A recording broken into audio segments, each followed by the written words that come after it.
50 మందికి ఈ electronic media ద్వారా వీక్షిస్తున్న ప్రతి ఒక్కరికి నా హృదయపూర్వకమైన శుభాభివందనాలు తెలియపరుస్తూ ఉన్నాను. మహాదేవుని కృప చేత మనం సజీవులమై ఈ మంగళవారం సాయంత్రం బైబిల్ క్లాసులో ఈ విధంగా మనం సమావేశమై అందుకు దేవునికి మనం కృతజ్ఞతాస్తుతులు చెల్లించవలసిన వారమై ఉన్నాము. మనకున్న ఈ లాక్డౌన్ అనే పరిస్థితులను బట్టి మనం ఈ మీడియా ద్వారా దేవుని మాటలు వింటూ ఉన్నాం. దేవుని మాటల్ని మనం ఎల్లప్పుడూ నిరంతరము ఆ వ్యాపకం, ఆ ఆలోచన విధానం ఉండటం దేవుని ప్రజలకి, దేవుని బిడ్డలకి అది తగిన విధానం. ఆ విధానంలోనే మా ఈ స్థానిక సంఘం, నిడదలో ఉన్న క్రీస్తు సంఘం ఈ విధమైన కార్యక్రమం జరపటంలో వారు సహకరిస్తూ, ప్రోత్సహిస్తూ, ప్రార్థిస్తూ ఉన్న విధానాన్ని బట్టి ఈ దినాన్ని బైబిల్ తరగతి జరుపుకుంటూ ఉన్నాం. ప్రార్థనతోటి కార్యక్రమాన్ని ప్రారంభించుకుందాం. సర్వకృపానిధి, సర్వలోకనాథుడా, సమస్తానికి ఆధారభూతుడైన మా పరలోకపు తండ్రి, నీ పరిశుద్ధమైన నామమునకు కృతజ్ఞతాస్తుతులు. మీ దయను బట్టి, కృపను బట్టి మమ్మల్ని సజీవ లెక్కలో ఉంచి దేవామని మే నెల 26వ తారీఖుని మేము సజీవులమై ఈ సాయంత్రం సమయంలో నీ పరిశుద్ధమైన మాటలు ధ్యానించడానికి తగిన సమయం మాకు ప్రాప్తింపజేసినందుకు నీకు స్తుతులు, స్తోత్రములు తండ్రి. మా రక్షకుడైన క్రీస్తు ప్రభు ద్వారా తండ్రి అని పిలిచే యోగ్యతను మాకు ఇచ్చినందుకు కూడా నీకు స్తుతులు, స్తోత్రములు తండ్రి. దయగల దేవా, ఈ సమయంలో నీ లేఖనాలని ఆలోచించే విధానంలో ఈ బైబిల్ తరగతిని దీవించి తండ్రి. ఉన్న ప్రస్తుత పరిస్థితులను బట్టి ఈ లైవ్ ద్వారా, ఎలక్ట్రానిక్ మీడియా ద్వారా నీ యొక్క సందేశాన్ని మేము ఆలోచన చేస్తూ ఉండగా, నీ గ్రంథాన్ని చదువుతూ ఉండగా నీ సహాయం మెండుగా అనుగ్రహించండి.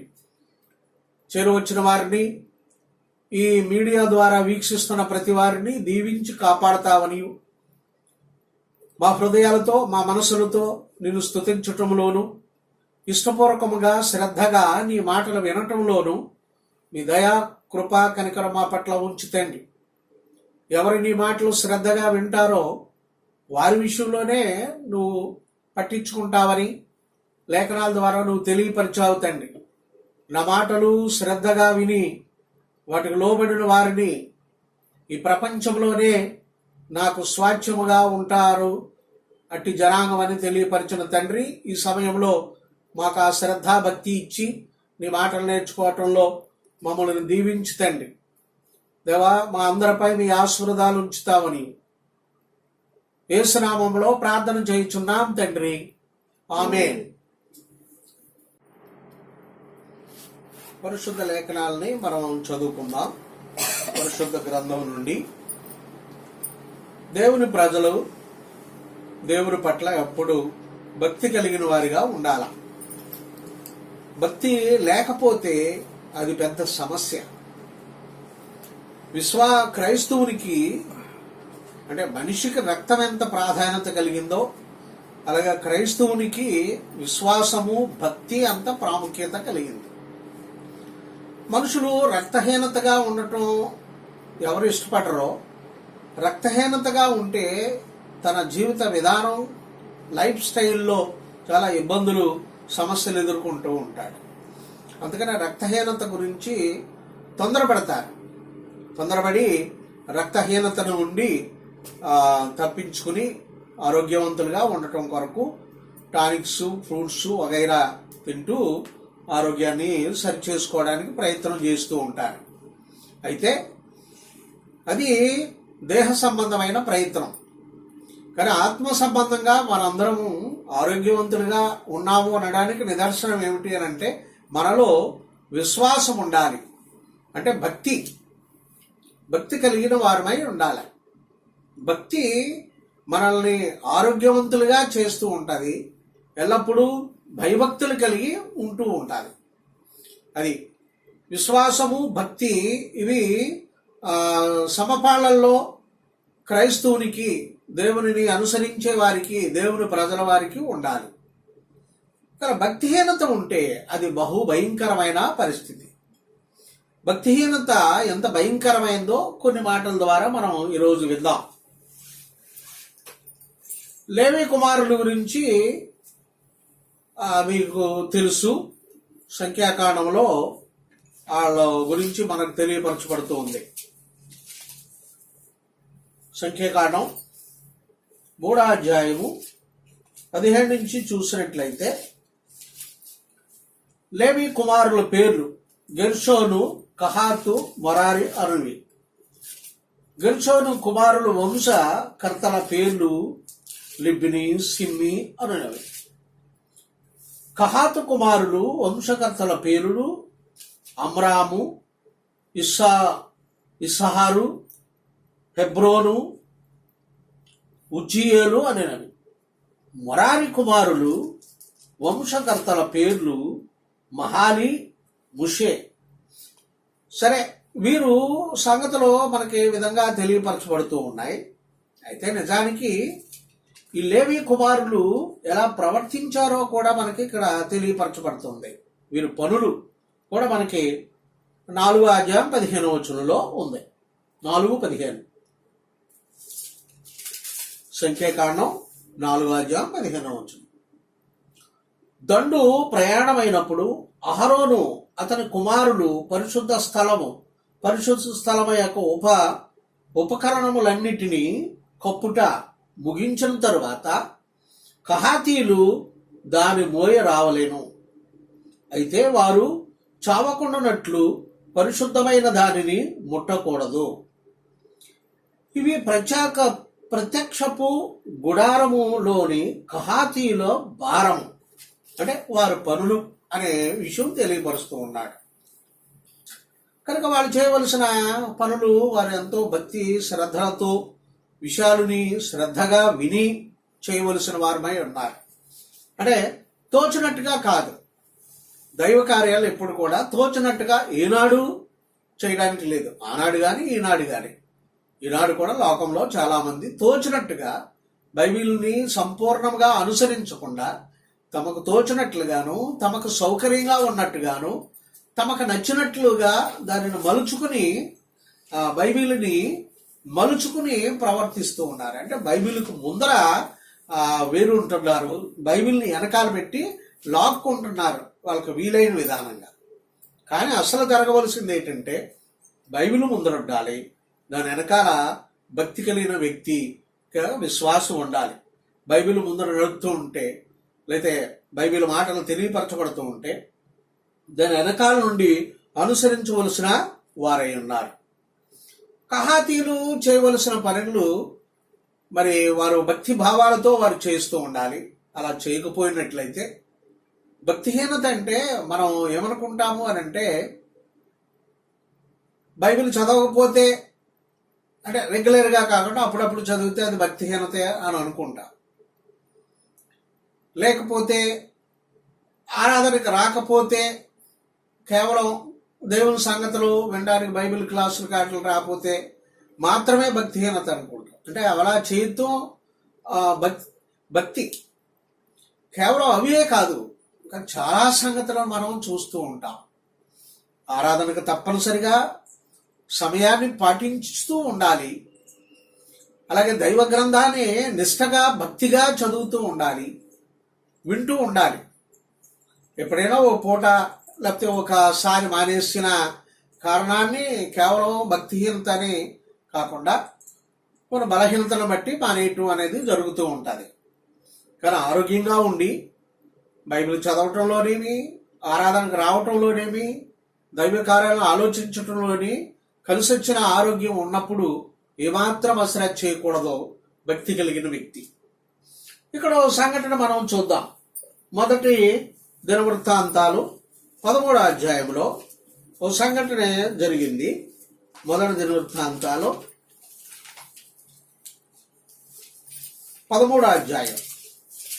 ఇక్కడ దావీదు సహస్రాధిపతులతోనూ శతాధిపతులతోనూ అధిపతులు అందరితో ఆలోచన చేశాడు. దేవుని యొక్క కార్యాలు చేయబోతూ ఉన్న ఆయన అంటే ఏంటి అని అంటే మందసం ఓ చోట ఉంది, ఆ చోట నుంచి మరొక చోటకి తీసుకురావాలి. తీసుకొచ్చే ఈ కార్యక్రమంలో ఆయన ఎవరిని సంప్రదించాడు అని అంటే సహస్రాధిపతుల్ని, శతాధిపతులను, అధిపతులను వాళ్ళతోటే ఆలోచించాడు, ముచ్చరించారు. వాళ్ళందరికీ సమ్మతగా ఉంది. ఒక కొత్త బండి చేయించటం జరిగింది. కొత్త బండి చేసి దాని మీద మందసాన్ని పెట్టడం జరిగింది.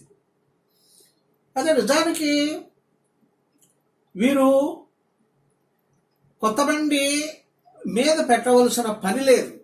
ఎందుకంటే మోసేవారు ఉన్నారు కనుక వారు కొత్త బండి మీద పెట్టవలసిన పని లేదు.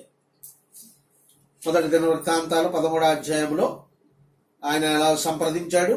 ఆ తర్వాత 4వ వచనం, ఈ కార్యము సమయంలో సమాజం అందరికి దృష్టికి అనుకూలంగా ఉండేది కనుక జనులందరూ ఆ ప్రకారము చేయదుమనిది. అది మనుషులకి సౌకర్యంగా బాగుంది. కాగా దేవుని మందసమును కిర్యత్యారీము నుండి తీసుకుని వచ్చినప్పుడు దావీదు ఐగుప్తు యొక్క సిహో నది మొదలుకొని హమాతునకు పో మార్గము వరకు నుండు ఇశ్రాయేలు అందరూ సమకూర్చరు. కేరుబుల మధ్య నివాసము చేయు దేవుడైన యెహోవా నామం పెట్టబడిన ఆయన మందస్సము యూదాలో నుండి కిర్యత్యారీము అనబడిన బాలాము నుండి తీసుకుని వచ్చుటకే అతడును ఇశ్రాయేలు అందరూ అతడికి పోయి వారు దేవుని మందసమును ఒక కొత్త బండి మీద ఎక్కించి అభినాదాబు ఇంటి నుండి తీసుకుని వచ్చిరి. ఉజ్జయ అహియోయాను బండిని తోలిని. దావీదు ఇశ్రాయేలు అందరూ తమ పూర్ణ ఆసక్తితో దేవుని సన్నిధిని పాటలు పాడుచు సితారాలు, స్వరమండలము, తంబూర, తాళములు వాయించుచు బూరలు ఊదుచూ ఉండేవి. వారు కిదోను కళ్ళమున వద్దకు వచ్చినప్పుడు ఎడ్లకు కాలు జారినందున మందసము పట్టుకొనవలనని ఉజ్జించేయి చాపగా యెహోవా కోపం అతని మీద రగులుకొనేను.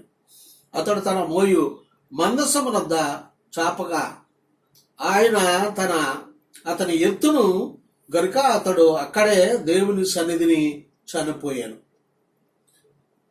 కనుక ఇక్కడ ఏం కనిపిస్తుంది అని అంటే అతను భక్తి కలిగిన వాడుగా అదో పడిపోతుందంటే కాశాడు అని అనుకుంటాం.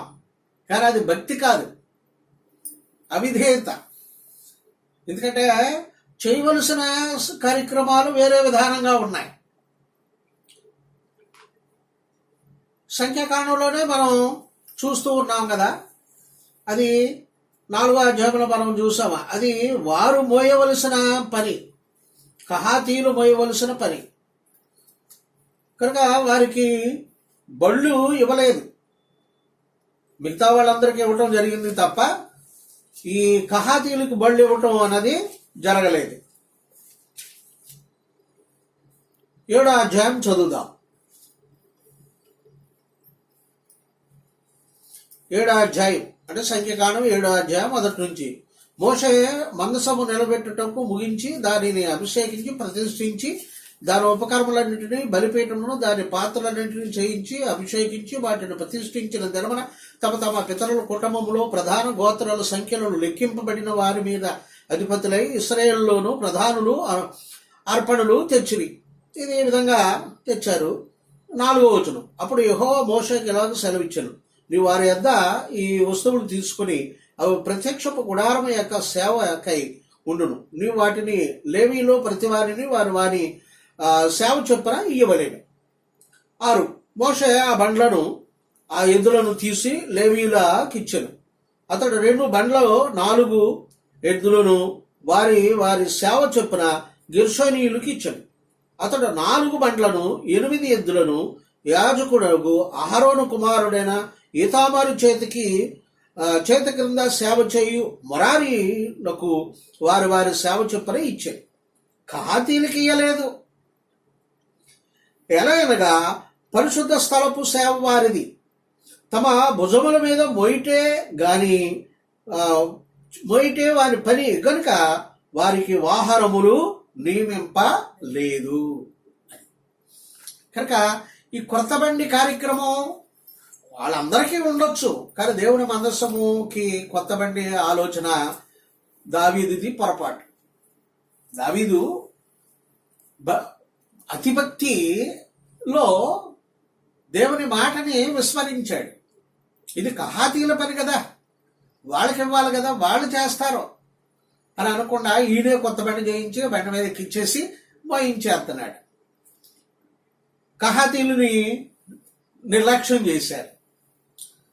బహుశా ఆయన కహాతీయులను పిలిచి, అయ్యా మరి మందస అక్కడి నుంచి ఇక్కడికి తీసుకురావాలి కనుక నువ్వుకోరా అని అంటే, అప్పుడు అక్కడి నుంచి మందసు మోసుకురావడంలో వాళ్ళు సహకరించుదురు. ఆ పని చేయలేదు. వాళ్ళకి ఆ విషయం తెలియపరచలేదు, వాళ్ళు ఆ విషయం పట్టించుకోలేదు, వాళ్ళకి తెలియక. సరే, కళ్ళం గుండా వస్తుంటే పడిపోతూ ఉంది. అప్పుడు ఎమ్మని ఇతను పట్టుకున్నాడు. అది ఎవరు పట్టుకోవాలి? అసలు కహాతీలుంటే బండి మీద పెట్టే పనే లేదు, మోసే పని ఉంటుంది కనుక. ఇలాగా భక్తి కలిగిన జీవన విధానంలో కొన్నిసార్లు భక్తిహీనమైన పనులు, అది భక్తి అనిపించుకుంటుంది అనుకుంటూ, ఇప్పుడు ఉజ్జయ భక్తి అనుకున్నాడు, దావీదు భక్తి అనుకున్నాడు, మేము చేసేది భక్తి పని అని అనుకున్నాడు. కానీ ఆయన చేసింది అది కాదు. అందుకనుక భక్తిహీనత బహుభయంకరమైన పరిస్థితి అనే సత్యాన్ని సందర్భంలో తెలుసుకోవాలని కోరుతూ ఉన్నాను. ఒకసారి కీర్తన గ్రంథాన్ని చదువుదాం. 50 అధ్యాయం 16వ వచనం.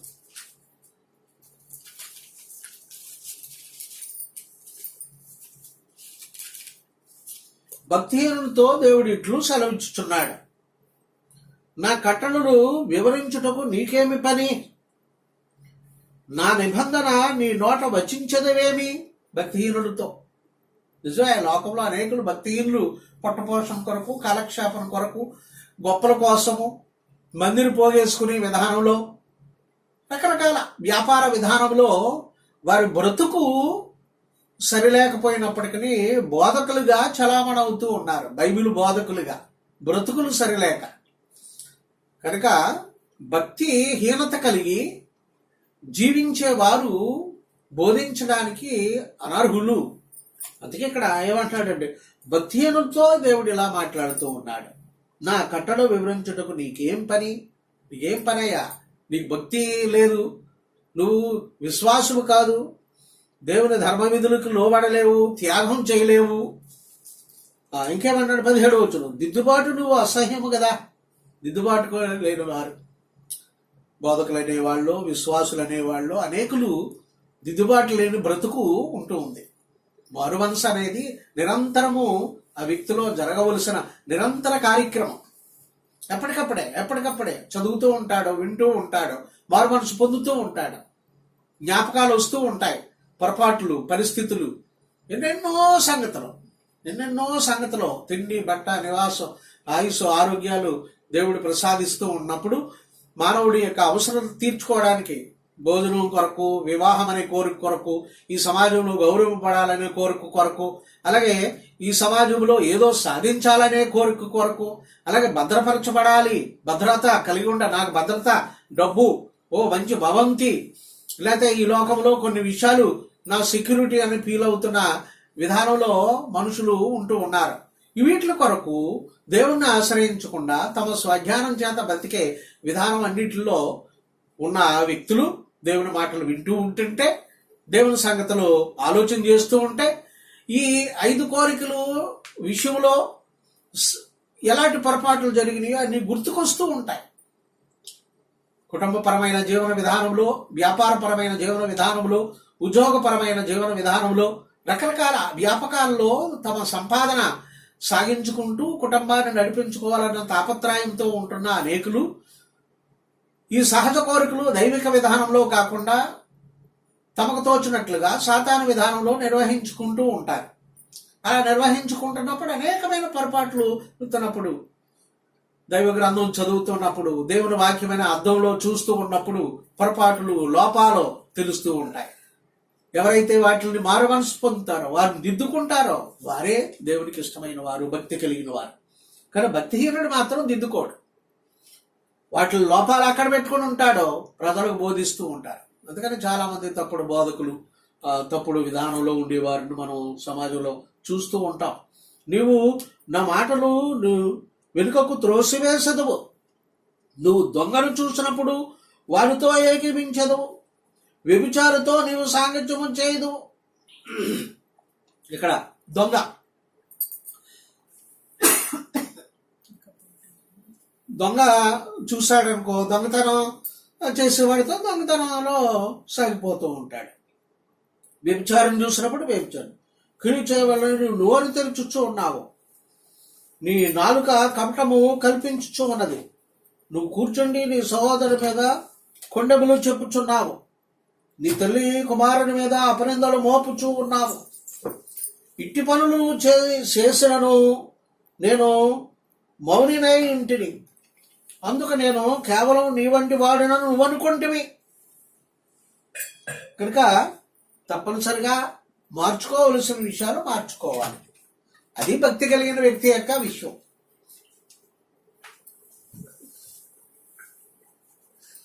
భక్తిహీనులు ఇవి స్వీకరించడం, వారు ఇష్టానుసారంగా బ్రతుకుతారు.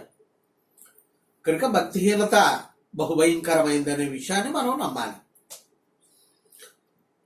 అందులో ప్రాముఖ్యంగా క్రైస్తవులు, విశ్వాసులు, భక్తి కలిగిన వారు భక్తిహీనత అనే స్థితి తమ జీవితంలో ఏమాత్రం చోటు చేసుకోకుండా ఉండడానికి కొన్ని సంగతులు ఆలోచన చేద్దాం. యాకోబు రాసిన పత్రిక 1వ అధ్యాయం 26వ వచనం. ఎవడైనాను నోటికి కళ్ళుము పెట్టుకొనక తన హృదయమును మోసపరుచుకొనుచు భక్తి కలవాడనని అనుకుని ఎడల వారి భక్తి వ్యర్థమే.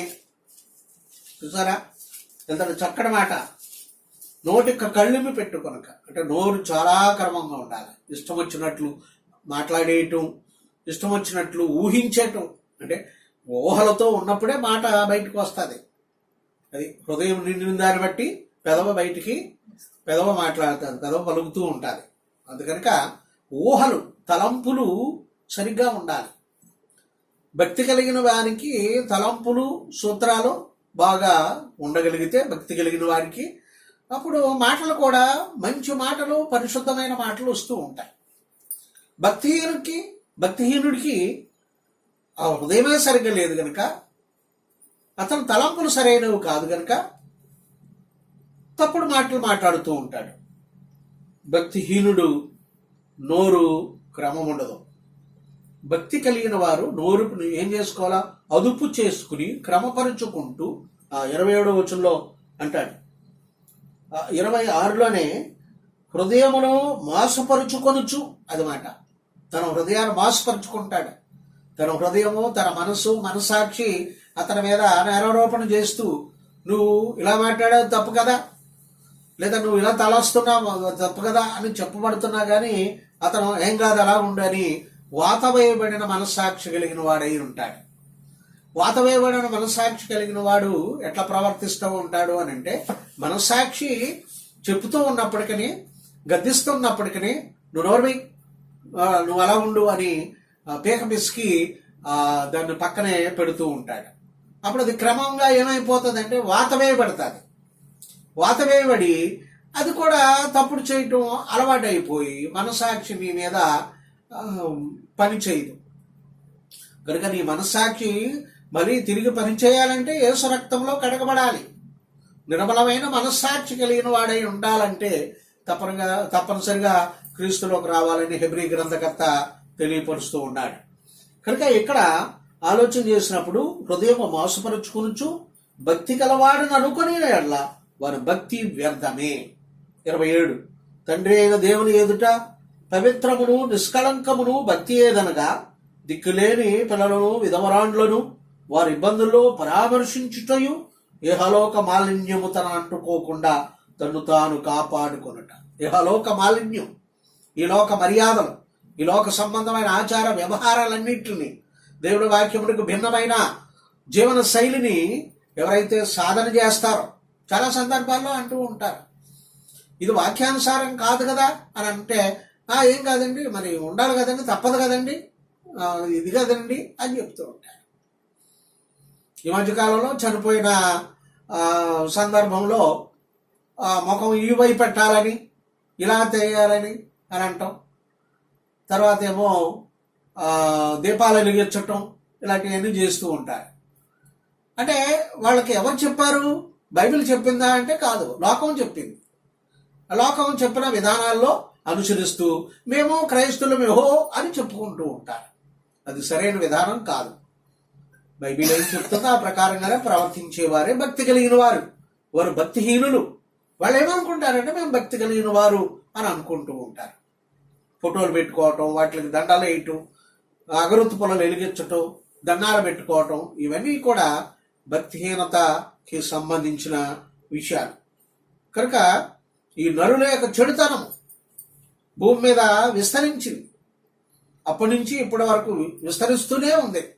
కనుక విస్తరించుచున్న ఈ చెడుతనాన్ని మన భక్తి కలిగిన వ్యక్తులు జీవితాల్లోనికి రాకుండా ఉండాలంటే తప్పనిసరిగా ఇహలోక మాలిన్యం అంటుకోకుండా తన్ను తాను కాపాడుకోవాలి. ఎలా కాపాడుకోగలుగుతాడు తన్ను తాను అని అంటే భక్తి సంబంధించిన సంగతులను విషయంలో ప్రయాసపడవలసిన వాడై ఉన్నాడు. తిమోతి రాసిన పత్రికలో 1 తిమోతి 4:7 చదువుదాం. అపవిత్రమైన ముసలమ్మ ముచ్చట్లు విసర్జించి దేవభక్తి విషయంలో నీకు నీవే సాధకము చేసుకొను. అది మాట. ఇక్కడ తన్ను తాను లోకమాలిన్యం అంటుకోకుండా, తనకంటుకుండా తన్ను తాను కాపాడుకొనుటియే భక్తి అంటే. ఆ కృషి, ఆ ప్రయత్నం చెయ్యాలి. ఆ గ్రంథాన్ని చదువు. ఇలాగన్నారని ఎవరెవరో భక్తుల్ని ఇమిటేషన్ చేస్తూ ఉంటారు. పరిశుద్ధ గ్రంథము సిఫారసు చేయలేని భక్తి కలిగిన వ్యక్తులు ఉంటారు. లోకంలో చాలా మంది ఉన్నారు. మీ అందరికి తెలుసు వాళ్ళ పేర్లు. అవి వాళ్ళ పుస్తకాలు, వాళ్ళకి ప్రత్యేకంగా పుస్తకాలు రచింపబడుతూ ఉన్నాయి. బొమ్మలు వేసి చేస్తుంటే ఆహా ఏం భక్తి అనుకుంటారు. అబ్రాహాం గురించి, ఇస్సాకు గురించి, యాకోబు గురించి, పౌలు గురించి, భక్తి కలిగిన వారి గురించి, ఇర్మియా గురించి. ఇర్మియా మంచి భక్తి కలిగిన వాడు, మంచి ప్రవక్త. ఎన్నో శ్రమలు, ఎన్నో బాధలు వహించి దేవుని మాటలు ప్రజలకు అందించడానికి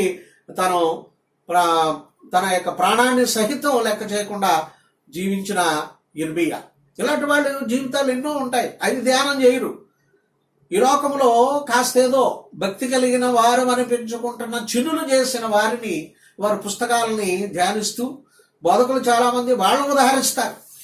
భక్తి కలిగిన వ్యక్తులని పరిశుద్ధాత్ముడు రుజువు చేసి లేఖనాల్లో చెప్తూ ఉంటే వారిని తెలియపరచడానికి బదులుగా నేటి దినాల్లో కొంతమంది బోధకులు వాళ్ళ భక్తులను వాళ్ళు చూసారా వీళ్ళు చూసారా అని చెప్పి వాళ్ళ పేర్లు చెప్తూ వాళ్ళ గురించే ఫోకస్ చేస్తూ వారిని మనసులో ఉంచుతారు.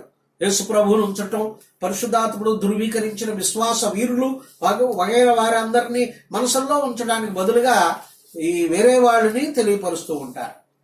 ఇది చెడుతనం స్ప్రెడ్ చేయటం మాట. ఆదికాండం 6:5 నరులు చెడుతనము భూమి మీద ఏమైందండి? విస్తరించింది అని చెప్తున్నాడు. 5 నరులు చెడుతనము భూమి మీద గొప్పదనియు వారు హృదయం యొక్క తలంపులలో ఊహ అంతా ఎల్లప్పుడూ కేవలము చెడ్డదనియు యెహోవా చూసారా ఎంత భయంకరమైన పరిస్థితితో వాళ్ళు ఊహలంతయు నిజమే ఊహిస్తూ ఉన్న ఊహలు, ఆలోచనలు, తలంపులు అంతయు ఎల్లప్పుడూ కేవలము చెడ్డది. అందుకని మనం దేవుని గ్రంథ ధ్యానంలో ఎక్కువ ఉండాలి. భక్తి కలిగిన వారు ఊహలు, మన తలంపులు, మన భావాలు ప్రభువుని, అపోస్తుల యొక్క బోధలను, ప్రవక్తలు వేసిన పునాదులు ఇవన్నీ చక్కగా గ్రంథాన్ని అనుసరించి ఆలోచిస్తూ ఆ వ్యాపకంలో, ఆ యూలో మనం సాగిపోవాలి. కారణం ఏంటంటే నరులు చెడుతనము భూమి మీద విస్తరించింది. స్వార్థపరులు, ధనాపేక్ష కలిగిన వారు అని తిమోతి రాసిన పత్రికలో చెప్తూ ఉంటాడు. కనుక ప్రియమైన సోదరి సహోదరులారా, భక్తిహీనత గల పరిస్థితి బహుభయంకరమైంది. దేవుడు అనేక సందర్భాల్లో మానవుల్ని శిక్షించడం జరిగింది. ఎవరిని శిక్షించాడు? భక్తిహీనులనే. 2 పేతురు రాసిన పత్రిక 2:5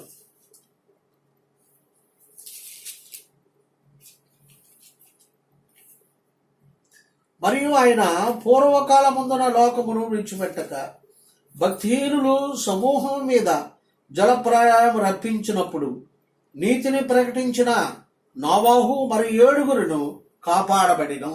ఎవరి మీదకి వచ్చిందండి? భక్తిహీనుల మీద. ఏనాడైనా యెహోవా దేవుడు ఊరకెవరిని శిక్షించడు. వారిని శిక్షించడానికి వారి భక్తిహీనతే హేతు, కారణమైంది.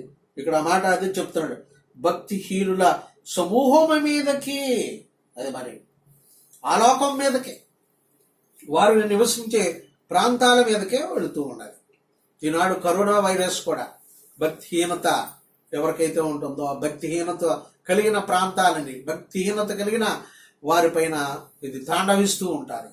కనుక మనం జాగ్రత్తగా ఉండాలి. నెంబర్ 1, కరోనా వైరస్ కంటే దేవుని ఉగ్రత బహుభయంకరమైంది. అసలు దేవుని ఉగ్రత నుండి తప్పించుకోగలిగిన వాడు కరోనా వైరస్ కాదు, ఇంకేదైనా తప్పించుకోగలుగుతాడు. ఎందుకంటే ఆయన కాపాడుతాడు గనక, ఆయన సంరక్షిస్తాడు గనక, ఆయన కనుదృష్టి మన పైన ఉంటుంది గనక మనకి ఏ రకమైన వైరస్లు అవి సోకకుండా, ఏ వ్యాధి నిన్ను సోకకుండా కాపాడుతాడు అని భక్తి కలిగిన ప్రజల విషయంలో మాట్లాడుతున్నాడు. కీర్తన గ్రంథం 91వ అధ్యాయంలో మోషే గారు ఆ సంగతి మనకి చక్కగా తెలియపరిచాడు. మహోన్నతుని చాటును నివసించువాడే సర్వశక్తి గల నీడను విశ్రమించువాడు. ఆయనే నాకు ఆశ్రయము, నా కోట, నేను నమ్ముకున్న నా దేవుడు. నేను యెహోవాను గూర్చి చెప్పుచున్నాను. వేటగాని ఊరిలో నుండి ఆయన నన్ను విడిపించును, నాశనకరమైన తెగులు రాకుండా నన్ను రక్షించును. అది ఆయన చాటున బ్రతికే వాడికి, భక్తి కలిగిన వ్యక్తికి.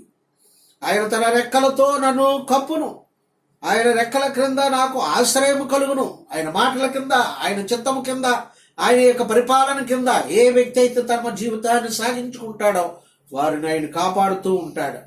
5వ వచనం, రాత్రి వేళ కలుగు భయముకైనను, పగటి వేళ ఎగురు బాణముకైనను, చీకటిలో సంచరించు తెగులుకైనను, మధ్యాహ్నం ముందు పాడి చేయి రోగముకైనను నీవు భయపడకుందువు. నీ ప్రక్కన 1000 మంది పడినను, నీ కుడి ప్రక్కన 10,000 మంది కూలినను అపాయం నీ వద్దకు రాదు. నువ్వు కనులారు చూచుచూ ఉండగా భక్తిహీనులు ప్రతిఫలము కలుగును. భక్తిహీనులకి ఏం కలుగుతుందండి? ఆ ప్రతిఫలం కలుగుతుంది. కనుక భక్తిహీనత బహుభయంకరమైనది. ఆ విషయాన్ని గమనించాల. అవిశ్వాసం, భక్తిహీనత, ఏదో నటనా సంబంధమైన భక్తిని కలిగి ఉండకూడదు. భక్తి తప్పనిసరిగా లేఖనానుసారమైంది ఉండాలి. మన భక్తి తూకములో, లేఖనాల తూకములోకి సరిపోయినట్టుగా ఉండాలి, దానికి సమానముగా ఉండాలి. అప్పుడే నీ భక్తి అంగీకరింపబడుతుంది. నీ ఊహలు, నీ తలంపులు, నీ యొక్క ఆచార వ్యవహారాల వల్ల నేను భక్తి కలిగిన వాడినని ఊరకే భ్రమభ్రాంతులతో ఉండకూడదు. తప్పనిసరిగా భక్తి దైవ మాటల చేత కన్స్ట్రక్షన్ అవ్వాలి. నీ మానసిక స్థితిలో, నీ ఆత్మీయ స్థితిలో. భక్తిహీనులు పారదోలబడతారు. ఇది 2 పేతురు 2వ అధ్యాయం 6వ వచనం కూడా చదువుదాం. ఇక్కడ 5వ వచనం చదువు, 6వ కూడా చదువు. మరియు ఆయన సొదొమ గొమొర్రాలను పట్టణమును భస్మం చేసి ముందుగా భక్తిహీనుల వారికి వాటిని దృష్టాంతముగా ఉండుటకే వాటికి నాశనము విధించి దుర్మార్గుల కామ వికారమైనను నడవడి చేత బహు బాధపడిన నీతిమంతులు లోతును తప్పించెను. అందుకని భక్తిహీను వారికి కొన్ని సంగతులు ఈనాడు కూడా అంత భక్తిహీనులు ముందర అనేకమైన తెలియపరచబడుతూ ఉన్నప్పుడు మనం జాగ్రత్తగా ఉండాలి అనే విషయాన్ని. సొదొమ గొమొర్రాలను పట్టణమును భస్మం చేసి, అది గంధకము చేత, అగ్ని చేత, అది గంధకము అగ్ని రెండు స్నేహం చేసింది అనుకోండి, రెండు కలిసినాయి అంటే నిరంతర శ్రమ, నిరంతరము కాలుతూ ఉంటుంది. ఎందుకంటే సల్ఫర్కి ఆ స్వభావం ఉంది. సల్ఫర్ అంటిస్తే అది నిరంతరం కాలుతూ ఉంటుంది, లావాను వదిలిపెడుతూ ఉంటుంది, మళ్ళీ అది అంటుకుంటుంది, మళ్ళా నిరంతరం కాలుతూ ఉంటుంది. అందుకనే గంధకముల చేత కాల్చబడింది.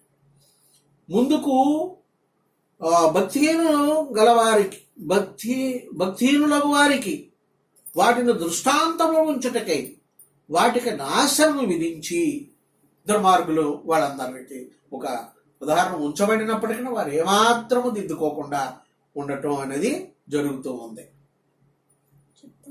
కనుక నరులో చెడుతనము భూమి మీద వ్యాప్తి చెందుతూ ఉంది కనుక భక్తిహీనం కలిగిన వారి పైన ఉంటుంది.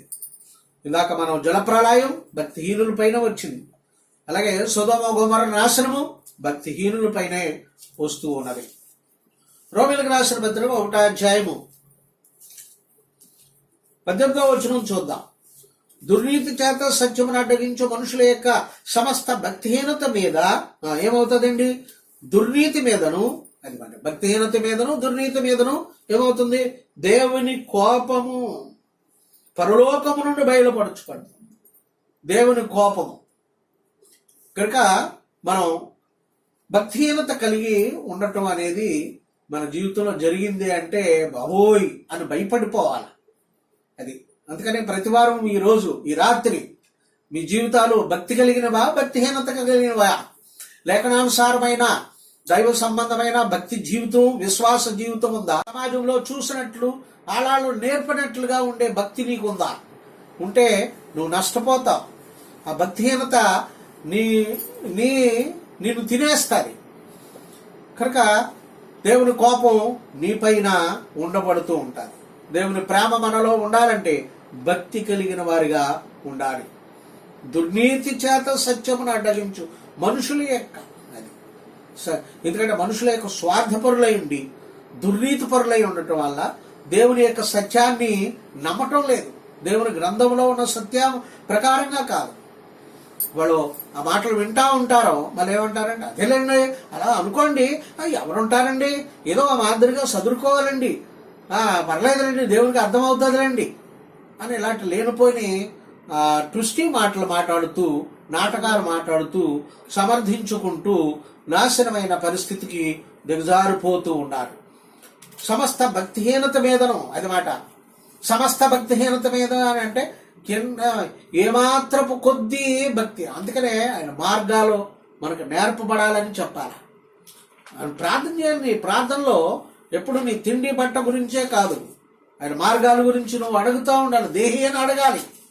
ఓ భక్తుడు మాట్లాడుతున్నాడు కీర్తన గ్రంథం 4వ అధ్యాయంలో 5వ అధ్యాయం 8వ వచనం అండి. కీర్తన గ్రంథం 5వ అధ్యాయం 8వ వచనం. యెహోవా నా కొరకు పొంచి ఉన్న వాటన్నిటిని బట్టి నీ నీతి నిత్యసారముగా నన్ను నడిపించుము. నీ అంటే నీతి నీ యొక్క నిత్యానుసారముగా నన్ను నడిపించు. నీ మార్గము నాకు స్పష్టముగా కనపరచు.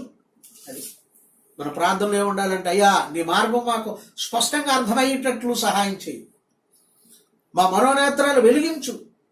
ఎఫెసీయులకు రాసిన పత్రికలో పౌలు తెలియపరుస్తూ ఉన్నాడు ఎఫెసీ సంఘానికి. ఎఫెసీ రాసిన పత్రిక 1వ అధ్యాయం 17వ వచనంలో మనోనేత్రములు వెలిగింపబడ. గ్రంథం చదువుతూ ఉన్నప్పుడు నీ బుర్రను ఉపయోగించకూడదు, నీ ఆలోచన కాదు, ఆయన ఆలోచన నీకు రావాలి. గ్రంథకర్త ఏం చెప్తున్నాడో నీకు తెలవాలా అని అంటే భక్తి కావాలి. అందుకనే శ్రద్ధగా ఆయన మాటలు వినేవారే ఆయన ప్రజలు అని నిర్గమకాండం 19వ అధ్యాయం 5వ వచనంలో చెప్తూ ఉన్నాడు. ఆయన శ్రద్ధగా వినాలి. శ్రద్ధగా ఎవరైతే వింటారో వారేనే ఆయన దృష్టించుతాడు. అందుకని ఇక్కడ చక్కటి మార్గాలు, నీ మార్గములో అంటే ఉదయం లేచిన కాడించి పడుకునే వరకు ఉండే నీ మార్గాలన్నిటిని ఆయన చూస్తూ ఉంటాడో ఆ మార్గాల్లో ఆ లైఫ్ స్టైల్, ఇంకో మాటలో చెప్పాలంటే నీ జీవితపు లైఫ్ స్టైల్కు సంబంధించిన ఆలోచనలు, చూపులు, తలంపులు, కార్యక్రమాలు వగైరా వగైరా అన్నీ కూడా దేవునికి తెలుసు. అందుకనుక అయ్యా నీ మార్గాలు మాకు తెలియపరచు, నీ మార్గంలో నాకు మేలుంది అనే విషయాన్ని నమ్మాలి. 20 గ్రంథం 6వ అధ్యాయం 16వ వచనంలో చెప్తాడు, పురాతన కాల మార్గములను వెతుక చూడాలి. మార్గము నీతి కలిగే మార్గం ఏది అని అంటే, మేలు కలిగే మార్గం ఏది అంటే ఆయనదే, ఆయన మాటలే. మన రక్షకుడైన క్రీస్తు ప్రభు భూమి మీద బ్రతికినప్పుడు నేనే మార్గమును సత్యమును జీవనై అన్నాను. కనుక మనం భక్తి కలిగిన వారిగా ఉండాలంటే భక్తిహీనత మనలో ఏమాత్రం ఉండకూడదు. అది బహుభయంకరమైన వ్యాధి. అది దేవుని కోపం మన మీదకు వస్తుందన్నమాట.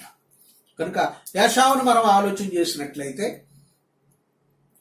మలాకీలో ఉన్నది. చాలా చోట్ల ఆయన గురించి, యాషావు గురించి చెప్పబడుతూ ఉంటారు. యాషావు ఎలాంటి వాడు? భక్తిహీనుడు. భక్తి కలిగిన వాడేం కాదు, భక్తిహీనుడు. అందుకొరకనే ఆయన తనకు ఇవ్వబడిన ఆ గొప్ప అవకాశాన్ని, ఆ స్థితులను అమ్ముకున్నాడు, వదులుకున్నాడు, నిర్లక్ష్యం చేశాడు. వాటిని ఏమాత్రం కూడా అతను గౌరవించలేదు. ఒకసారి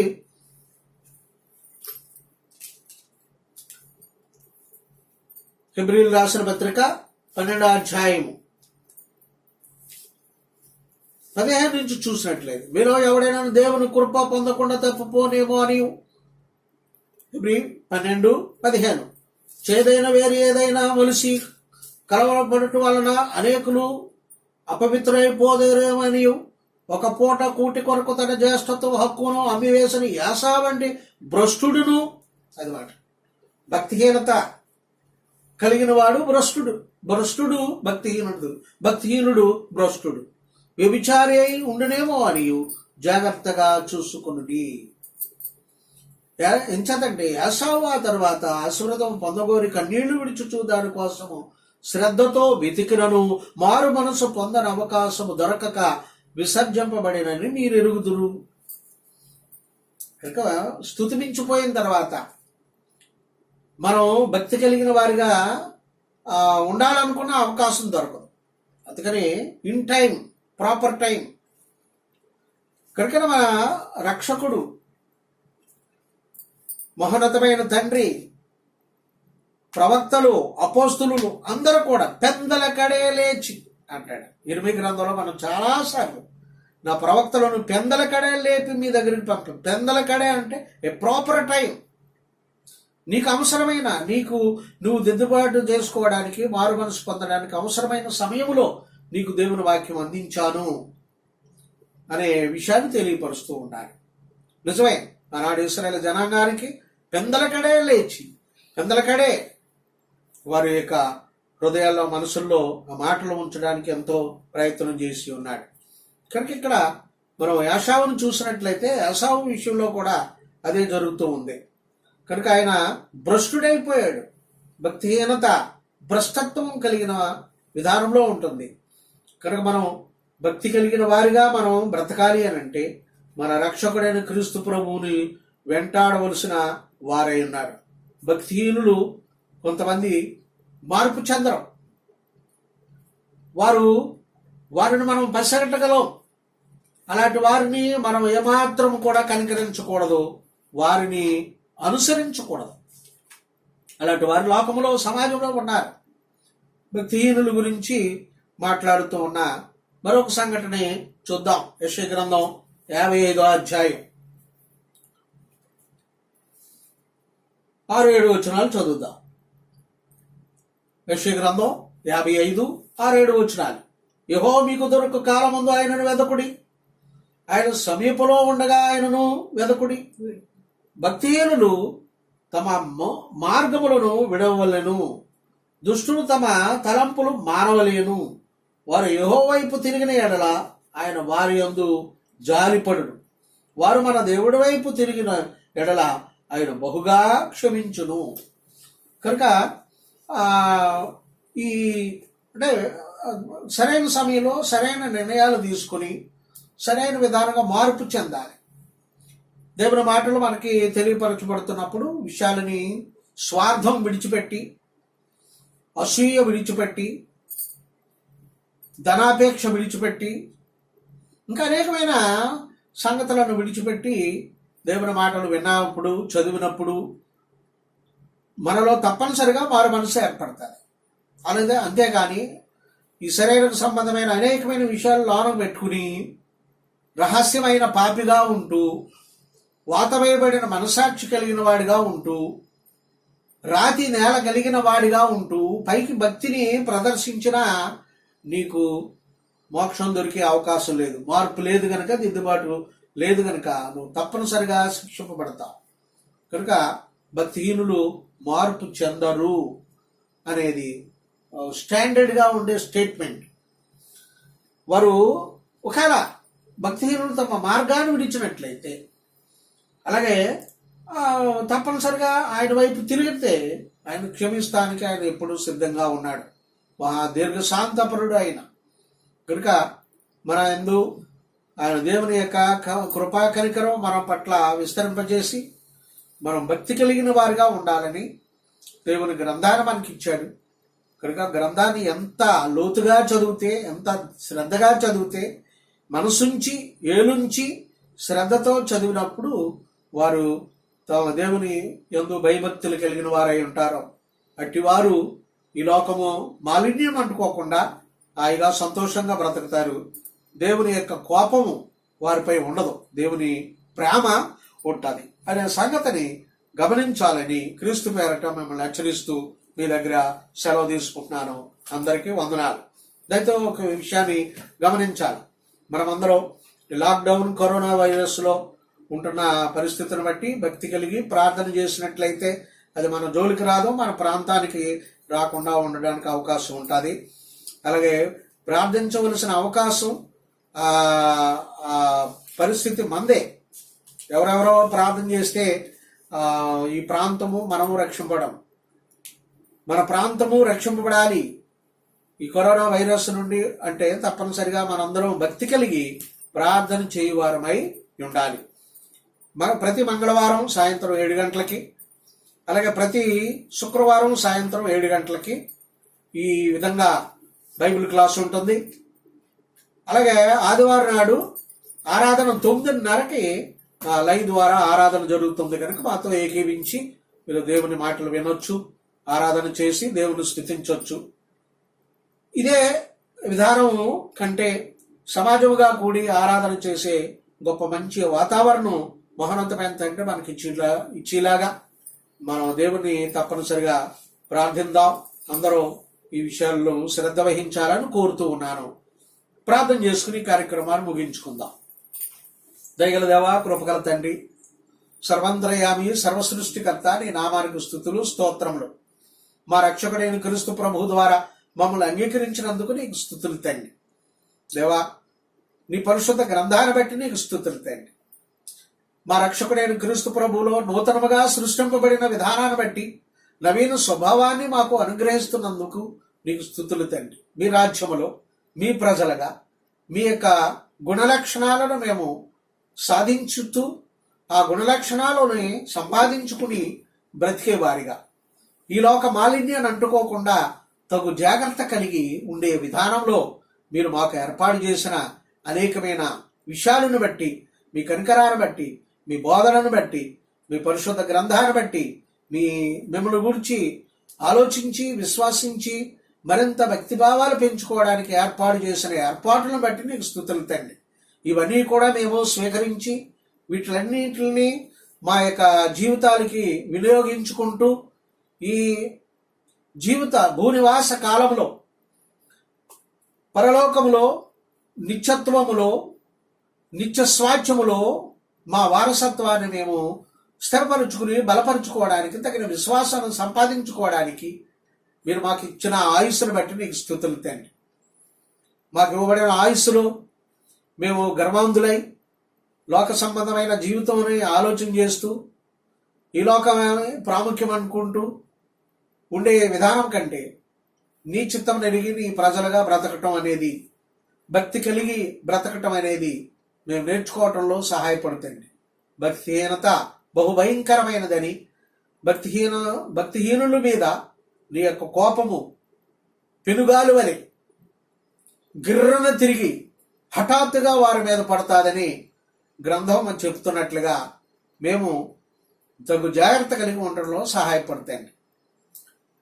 దగ్గర తండ్రి, ఎవరైతే ఈ కరోనా వైరస్కి బలయ్యి పాజిటివ్ పొజిషన్లో ఉన్నారో వారందరూ నెగిటివ్ అవ్వగలగడానికి ఈ వ్యాధి మా దేశం నుండి, మా రాష్ట్రం నుండి, మా పట్టణాల నుండి, ప్రపంచం నుండి పారద్రోలబడి నీ పట్ల మరీ భక్తి విధేయత కలిగి మారుమనసు కలిగి దిద్దుకుని బ్రతికేటట్లు అందరికీ అవకాశాలు ఇచ్చి కాపాడుతాయండి. దేవా, ఈ వ్యాధుల కంటే భయంకరమైనది నీ ఉగ్రత. నీ ఉగ్రతకు మేము బలికొనకుండా, నీ కోపానికి బలికొనకుండా బ్రతికే అలవాటు బ్రతికే జీవితము మాకు ప్రసాదించి తండ్రి. దేవా, మనుషులం తండ్రి, మేము మట్టివారము, ఈ మట్టి దేహంలో బ్రతుకుతూ ఉండగా ఉండే బలహీనతల విషయాల్లో మమ్మల్ని క్షమించి కరుణించి సరిచేయబడి నీకు ఇష్టమైన జనాంగముగా ఉండేటట్లుగా మమ్మల్ని దీవించుతండి. ఈ రాత్రి సమయంలో సుఖమైన విశ్రాంతినిచ్చి సూర్యోదయం లేచి నిశ్చితమైతే మేము నీ యొక్క నిత్యత్వాన్ని స్వతంత్రించుకోవడానికి సంబంధించిన విశ్వాసాన్ని పెంపొందించుకోవడానికి గాను మరొక దినాన్ని నిశ్చితాన్ని బట్టి అనుగ్రహించుతండి. ఈ మీడియా ద్వారా వీక్షిస్తున్న ప్రతి వారిని, స్థానిక సంఘాన్ని, ప్రతి వారిని దీవించుతండి. దగ్గర తండ్రి, సంఘంలో ఉన్న వృద్ధులేమి, చిన్నపిల్లలేమి, గర్భిణీ స్త్రీలేమి, ఇంకా ఎవరైతే బలహీనలో ఉన్నారో బాలింతలు, పసిపిల్లలు కలిగిన వారు అందరినీ నీ కృపలో జ్ఞాపం చేసుకోతండి. వీడియో ద్వారా వీక్షిస్తున్న వారిలో ఎవరైనా బలహీనులై ఉంటే, ఎవరికి ఎలాంటి అవసరం ఉందో నీ చిత్తానుసారంగా తీర్చి వారు నీకు మహిమార్థమైన విధానంలో బ్రతకడానికి నీ తిననైన మార్గములో అపోస్తుల యొక్క బోధ క్రమములో అందరూ చేర్చబడి నీ నిత్యత్వాన్ని స్వతంత్రించుకుని విశ్వాసం పెంపొందించుకోవడంలో సహాయపడతావని, మాపై మీ ఆశీర్వాదాలు ఉంచుతావని మా రక్షకుడు నీ కుమారుడి యేసునామములో ఈ ప్రార్థన మీకు సమర్పించుచున్నాం తండ్రి. ఆమేన్. మీ అందరికీ వందనాలండి.